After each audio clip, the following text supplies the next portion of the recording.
Assalamualaikum warahmatullahi wabarakatuh. Salam dan bahagia Bapak Ibu guru hebat.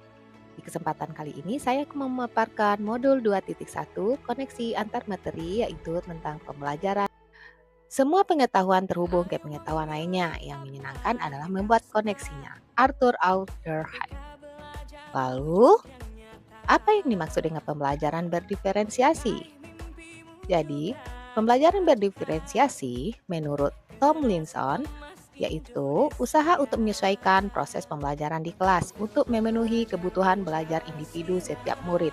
Pembelajaran berdiferensiasi adalah serangkaian keputusan masuk akal atau common sense yang dibuat oleh guru yang berorientasi kepada kebutuhan murid. Jadi setiap anak itu unik, mereka punya kelebihan dan kekurangannya masing-masing. Begitu pula minat, bakat, gaya belajar, kebiasaan, pola pikir, kemampuan berliterasi, dan lain-lain. Pasti berbeda kan? Nah, disinilah diperlukan usaha guru untuk memenuhi kebutuhan belajar murid yang berbeda-beda agar mereka merasa nyaman belajar di kelas. Tentunya tujuan pembelajaran di kelas dapat tercapai. Lalu, bagaimana cara untuk dapat melakukan pembelajaran berdiferensiasi di kelas? Agar dapat melakukan pembelajaran berdiferensiasi, guru harus yang pertama memahami tujuan pembelajaran. Yang kedua, mengetahui dan merespon kebutuhan belajar murid. Yang ketiga, menciptakan lingkungan belajar yang mengundang murid untuk belajar. Yang keempat, melakukan manajemen kelas yang efektif. Yang kelima, melakukan penilaian berkelanjutan. Berkaitan dengan kebutuhan belajar murid, guru harus memahami 3 aspek berikut. Yang pertama, yaitu kesiapan belajar murid. Yang kedua, minat murid. Yang ketiga, profil belajar murid. Kesiapan belajar murid itu mengharuskan guru untuk menilai pengetahuan awal dan menentukan apa yang telah murid ketahui dan di mana murid berada. Minat murid. Minat setiap anak pasti berbeda-beda. Minat adalah salah satu motivator penting bagi murid untuk terlibat aktif dalam proses pembelajaran.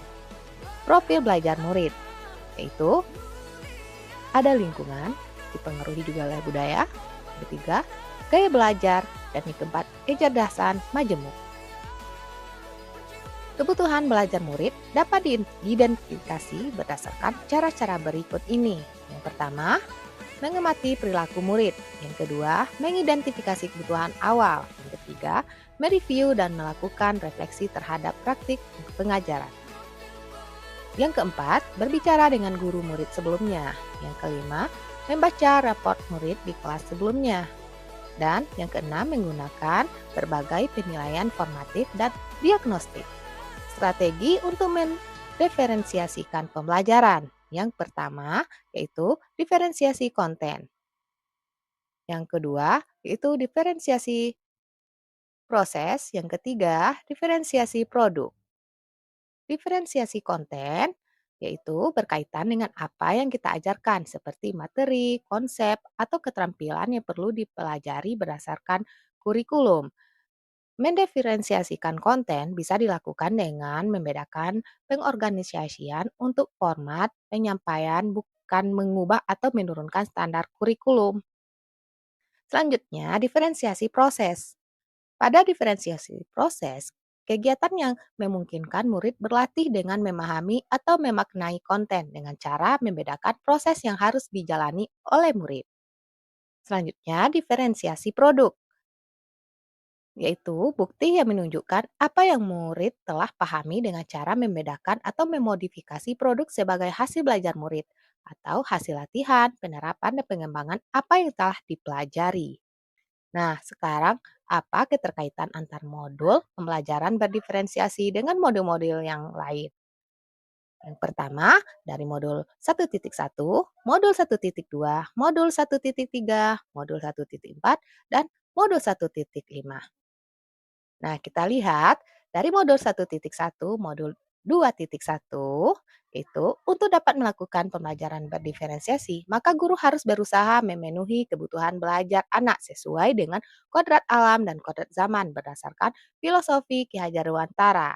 Dan selanjutnya yaitu modul 1.2, modul 2.1 Dengan melakukan pembelajaran berdiferensiasi, seorang guru penggerak harus berpihak pada murid, reflektif, mandiri, kolaboratif, dan inovatif untuk menciptakan pembelajaran berdiferensiasi agar dapat memenuhi kebutuhan murid. Dengan demikian, seorang guru penggerak dapat mewujudkan kepemimpinan murid dengan menuntun murid merdeka belajar. Hal ini sesuai dengan nilai dan peran guru penggerak. Selanjutnya, modul 1.3 dan modul 2.1 yaitu pembelajaran berdiferensiasi dapat menjadi salah satu strategi untuk mewujudkan visi guru penggerak yang berpihak pada murid. Dan modul 1.4 ke modul 2.1 yaitu dalam pelaksanaan pembelajaran berdiferensiasi antara guru dan murid harus ada kesepakatan kelas terlebih dahulu agar proses pembelajaran dapat berjalan dengan baik sesuai dengan nilai-nilai budaya positif.